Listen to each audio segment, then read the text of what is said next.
Hello everyone, welcome you all on focus on study. हम पढ़ रहे हैं मैथ्स और आज हम करेंगे 9th क्लास का मैथ्स। ठीक है, इसके अंदर हम करें अपना चैप्टर फर्स्ट, जिसके अंदर हम 1.1 जो है कंप्लीट कर चुके हैं और आज हम स्टार्ट करेंगे 1.2। हाँ जी, तो आज जो है हमारी 3rd क्लास है हमारे फर्स्ट चैप्टर की, जिसके अंदर हम अपनी एक्सरसाइज 1.2 कर रहे हैं। इससे रिलेटेड जो भी बेसिक टर्म्स थी वो हम जो है लास्ट क्लास के अंदर पढ़ चुके हैं। आज हम अपना क्वेश्चन जो है यहाँ से करना स्टार्ट करेंगे। देखते हैं क्वेश्चन नंबर फर्स्ट के अंदर क्या है। हाँ जी, तो देखो क्वेश्चन नंबर फर्स्ट क्या है। State whether the following statements are true और फॉल्स। ठीक है, हमें चेक करना है जो स्टेटमेंट्स हमारे पास दी हुई हैं वो ट्रू हैं या फिर वो क्या हैं, फॉल्स हैं। और जो भी हम अपना आंसर देते हैं ट्रू या फॉल्स, तो उसको हमें जस्टिफाई भी करना है। सबसे फर्स्ट जो है हमारी स्टेटमेंट वो देखो, every irrational numbers is a real number, कि सभी इरेशनल नंबर्स जो हैं वो एक रियल नंबर होते हैं। ठीक है, सभी इरेशनल जब नंबर्स जो हैं वो एक रियल नंबर होते हैं। हमारी फर्स्ट जो स्टेटमेंट है ये है। अब देखो सबसे फर्स्ट, अब इसके लिए हम अपना आंसर देंगे और उसको जस्टिफाई भी करेंगे कि क्या रीज़न है कि जिससे हर एक इरेशनल नंबर जो है वो एक रियल नंबर है।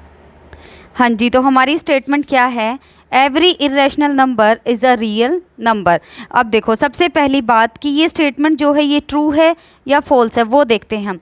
तो हमारी जो स्टेटमेंट है वो क्या है, ट्रू है। अब इसको कैसे ट्रू है इसको हम जस्टिफाई करेंगे। अब सबसे पहले देखो बात किसकी हो रही है, इरेशनल नंबर्स की। किसकी बात हो रही है, इरेशनल नंबर्स की। ठीक है जी, तो इरेशनल नंबर्स हमारे होते क्या हैं, एक वो नंबर जिसको हम पी बाय क्यू की फॉर्म में नहीं लिख सकते। ठीक है, जिसको हम पी बाय क्यू की फॉर्म में नहीं लिख सकते वो क्या है, वो हमारे इरेशनल नंबर हैं। और एक और बात, जिसके ये जो है यहाँ से जो भी टर्म है, जैसे इरेशनल नंबर है, रियल नंबर्स हैं, वो एक क्लास के अंदर हमने प्रॉपरली अच्छे तरीके से एक्सप्लेन की है। आप वहाँ से भी पढ़ सकते हैं। यहाँ पर सिर्फ हम उनका बेसिक जो है देखेंगे। अब इरेशनल नंबर्स जो हैं वो कौन से होते हैं, जैसे कि पाई हो गया हमारा, √3 हो गया, 6.23146, इस टाइप से 0.101 001, इस टाइप से जो नंबर्स होते हैं वो सभी क्या होते हैं, इरेशनल नंबर्स होते हैं। ठीक है, और इसके अंदर पी बाय क्यू की फॉर्म में ना हो और Q is not equal to 0 ना हो। जो जैसे जो इरेशनल होते हैं ना वो अपोजिट होते हैं रैशनल नंबर्स का। तो रैशनल नंबर्स क्या होते हैं, जो पी बाय क्यू की फॉर्म में हो and Q is not equal to 0। तो इरेशनल क्या आ जाएगा, जो पी बाय क्यू की फॉर्म में ना हो और क्यू जो है हमारा 0 के इक्वल ना हो, इस चीज़ को फॉलो ना करते हो। ठीक है, अब नेक्स्ट जो है वो हमारा क्या है, वो है रियल नंबर। वो क्या है, रियल नंबर। अब रियल नंबर्स कौन से नंबर्स होते हैं, तो लिखेंगे कलेक्शन ऑफ, बहुत बार पढ़ चुके हैं, कलेक्शन ऑफ बोथ, कौन कौन सा, रैशनल एंड इरेशनल। ठीक है जी, रैशनल और इरेशनल दोनों नंबर्स का कलेक्शन क्या कहलाता है, रियल नंबर्स कहलाता है। ठीक है, अब रियल नंबर्स के अंदर तो रैशनल नंबर्स भी आते हैं और इरेशनल नंबर्स भी आते हैं। अब क्वेश्चन देखो, every irrational number is a real number, है ना, क्योंकि देखो जो रियल नंबर हैं उसके अंदर तो रैशनल भी हैं और इरेशनल भी हैं। और क्वेश्चन में पूछा क्या गया है कि सभी इरेशनल नंबर्स जो हैं वो क्या होते हैं, वो हमारे रियल नंबर्स होते हैं। तो यहाँ से हमारी स्टेटमेंट क्या आ गई है, ये आ गया हमारा ट्रू। ठीक है जी, अब चलते हैं नेक्स्ट इसी क्वेश्चन की सेकंड बी स्टेटमेंट की। ठीक है जी, तो अब चलते हैं हम अपनी सेकंड स्टेटमेंट। देखो जो सेकंड स्टेटमेंट है वो पढ़ते हैं, क्या है, every point on a number line. ठीक है, every point on the number line is of the form √m where m is a natural number. हाँ जी, अब देखो सबसे पहली बात तो नंबर लाइन आप सभी को पता है क्या होती है, नंबर लाइन सभी को पता है ना, ये हमारी नंबर लाइन होती है। यहाँ 0 इधर पॉजिटिव इंटीजर और इधर नेगेटिव इंटीजर, ये नंबर लाइन होती है। अब इन्होंने कहा कि every point on the number line, सभी पॉइंट्स जो है नंबर लाइन पर is of the form √m, √m की फॉर्म में हो सकते हैं, where m is a natural number. Natural number भी सबको पता है, नेचुरल नंबर जैसे कि 1 2 3 इस टाइप से इन्फिनिटी तक, ये सभी क्या हमारे नेचुरल नंबर। अब देखो सबसे पहली बात, ये हमारी जो स्टेटमेंट है ये फॉल्स है।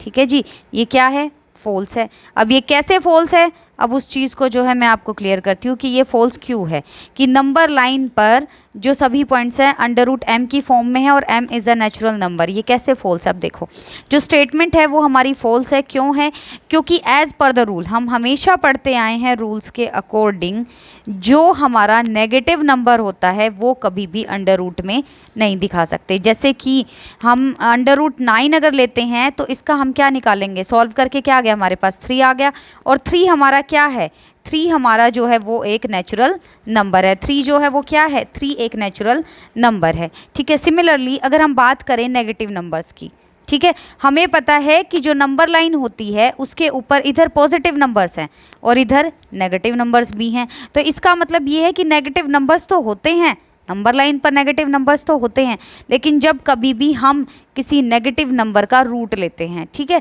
तो यहाँ से जो ये होता है ना हमारा, देखो ये -7 होता है। अब देखो इसको पता है ऐसे कर लिया जाता है, -1 × 7, और फिर इसको क्या बना देते हैं, इसको बना देते हैं आयोटा, ठीक है जी। ये कॉन्सेप्ट आप 11th क्लास में अच्छे से डिटेल में पढ़ेंगे, इसको बना देते हैं आयोटा, और आयोटा एक इमेजिनरी पार्ट है, ठीक है, ये एक इमेजिनरी पार्ट है। और अंडर रूट -7 ये क्या बन जाता है, ये एक कॉम्प्लेक्स नंबर बन जाता है। क्या बन जाता है, ये एक कॉम्प्लेक्स नंबर बन जाता है। जब हम इसे सॉल्व करते हैं तो हमारे पास कभी भी यहाँ से सॉल्व होकर एक नेचुरल नंबर नहीं आता, ठीक है जी। तो आयोटा की जो वैल्यू होती है वो अंडर रूट -1 होती है। समझ आ गया आपको। अगर मैंने किसी पॉजिटिव नंबर को लिया अंडर रूट में तो उसे सॉल्व करके तो हमें एक नेचुरल नंबर मिलता है, लेकिन जब भी हम किसी नेगेटिव नंबर को अंडर रूट में लेते हैं तो हमें वहाँ से एक कॉम्प्लेक्स नंबर मिलता है। क्यों, क्योंकि जो अंडर रूट है उसके अंदर अगर नेगेटिव नंबर है तो उसे हम -1 अंडर रूट -1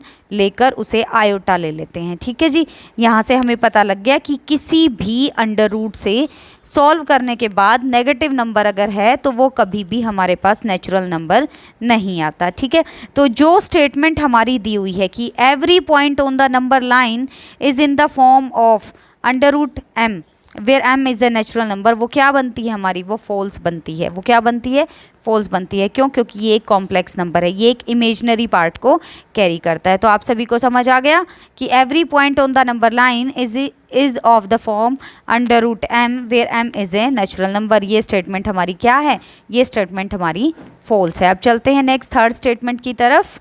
जो ये फर्स्ट पार्ट, जो फर्स्ट क्वेश्चन है आपका, उसी का अब हम पढ़ेंगे थर्ड पार्ट, ठीक है जी। हाँ जी, अब नेक्स्ट देखो third part, every real number is a irrational number. अभी जब हमने बहुत बार पढ़ा है कि रियल नंबर्स हमारे क्या होते हैं। अब पहली बात तो देखो ये स्टेटमेंट जो है ये हमारी फॉल्स है, ठीक है जी, ये स्टेटमेंट हमारी फॉल्स है। वैसे जिसने भी फर्स्ट क्वेश्चन का फर्स्ट पार्ट अच्छे से पढ़ा है या इस चैप्टर का बेसिक कॉन्सेप्ट जो है अच्छे से पढ़ा है, वो स्टेटमेंट को देखते ही समझ गया होगा कि ये स्टेटमेंट तो हमारी फॉल्स है। अब ये स्टेटमेंट फॉल्स है तो वो कैसे है, हमें अपने आंसर को जस्टिफाई करना है, तो उसके लिए हम ध्यान से पढ़ते हैं कि every real number is a irrational number. ये स्टेटमेंट फॉल्स है। अब सबसे पहले आपको पता होना चाहिए रियल नंबर क्या होता है और इरेशनल नंबर क्या होता है, ठीक है जी। हमें पता होना चाहिए कि रियल नंबर और इरेशनल नंबर क्या होता है। अब रियल नंबर तो हम बहुत बार अब तक पढ़ चुके हैं, द कलेक्शन ऑफ बोथ कौन कौन से, एक तो आपके रैशनल नंबर और दूसरे आपके इरेशनल नंबर, ठीक है जी। रैशनल और इरेशनल दोनों नंबर्स का कलेक्शन जो है रियल नंबर कहलाता है। और इरेशनल नंबर्स क्या होते हैं, जिसको हम p/q की फॉर्म में नहीं लिख सकते और जहाँ पर q is not equal to 0 हो, वो कॉन्सेप्ट हम फॉलो ना करें, ठीक है, जिसको p/q की फॉर्म में नहीं लिख सकते। सबको पता है पाई, ई, अंडर रूट, ये सभी क्या हैं, जो नॉन टर्मिनेटिंग डिजिट्स हैं वो क्या हैं, वो सभी इरेशनल नंबर हैं। अब देखो नॉन टर्मिनेटिंग डिजिट्स क्या हैं, ये सब चीज़ें मैं प्रीवियस क्लास में बहुत अच्छे से आपको एक्सप्लेन कर चुकी हूँ। अगर आपको कोई भी प्रॉब्लम है तो आप वहाँ से इस कॉन्सेप्ट को बार बार जो है रिवाइज़ करें, ठीक है। तो अब देखो हमने पढ़ा कि रियल नंबर के अंदर तो क्या क्या आता है, रियल नंबर के अंदर हमारा रैशनल और इरेशनल दोनों आता है। तो हर एक रियल नंबर कभी भी इरेशनल नंबर नहीं हो सकता। क्यों, क्योंकि रियल नंबर के अंदर तो रैशनल नंबर भी हैं और एक रैशनल नंबर तो कभी भी इरेशनल हो ही नहीं सकता। तो क्या आया हमारे पास कि जो इरेशनल नंबर है वो रियल नंबर हो सकता है, बट रियल नंबर कभी भी इरेशनल नंबर नहीं हो सकता। एवरी रियल नंबर नहीं हो सकता। कोई एक इरेशनल अगर दिया हुआ है वो तो रियल नंबर है ही, लेकिन अगर हम बात कर रहे हैं एवरी रियल नंबर, किसकी बात कर रहे हैं, एवरी रियल नंबर की, तो वो कभी भी इरेशनल नहीं हो सकता। ठीक है जी, ये हमारा फर्स्ट क्वेश्चन है 9th क्लास के अंदर, class 9th chapter first exercise 1.2, इसके अंदर हमने फर्स्ट क्वेश्चन किया है जिसके कितने पार्ट हैं, जिसके 3 पार्ट है। ये तीनों पार्ट आज हमने आज की क्लास में डिस्कस किए हैं। और इन तीनों पार्ट के अंदर अगर मैं बोलूँ तो जो हमारी मेन चीज़ है वो सिर्फ 3 ही चीज़ें हैं। वो क्या हैं, फर्स्ट है आपका रियल नंबर, फिर है आपका रैशनल नंबर्स, और नेक्स्ट है आपका इरेशनल नंबर्स। अगर ये तीनों चीज़ें आपको अच्छे से पता है तो ये तीनों क्वेश्चन जो हैं, तीनों पार्ट जो हैं आपको अच्छे से समझ आए होंगे। रैशनल नंबर क्या होते हैं, जो p/q की फॉर्म में होते हैं, और इसके अंदर q कभी भी ज़ीरो नहीं होना चाहिए। और इरेशनल नंबर्स क्या होते हैं, जो p/q की फॉर्म में ना हो, एक नॉन टर्मिनेटिंग डिजिट्स हों, जैसे पाई, √3, इस टाइप से जो है इरेशनल नंबर्स होते हैं। और हमारे रियल नंबर्स क्या होते हैं, रियल नंबर्स हमारे क्या होते हैं, रैशनल और इरेशनल दोनों होते हैं। क्या होते हैं, रैशनल एंड इरेशनल बोथ। ठीक है जी, रियल नंबर के अंदर रैशनल और इरेशनल दोनों नंबर्स हमारे आते हैं। ठीक है, आज हमने तीनों स्टेटमेंट्स को जो है जस्टिफाई किया है कि वो ट्रू हैं, फॉल्स हैं, क्या हैं। तो आप इसे अच्छे से रिवाइज़ करें और जो बेसिक टर्म हैं उनको, उन पे थोड़ा सा फोकस करें, उसी से आपकी एक्सरसाइज जो है कंप्लीट हो जाएगी। आप तब तक के लिए इन क्वेश्चंस को दोबारा रिवाइज करें। किसी को कोई भी प्रॉब्लम आती है तो कमेंट सेक्शन में लिखें। मिलते हैं नेक्स्ट क्लास में। अगर आपको वीडियो पसंद आई है तो लाइक करें, शेयर करें और सब्सक्राइब करना ना भूलें। Thank you so much. मिलते हैं नेक्स्ट क्लास में।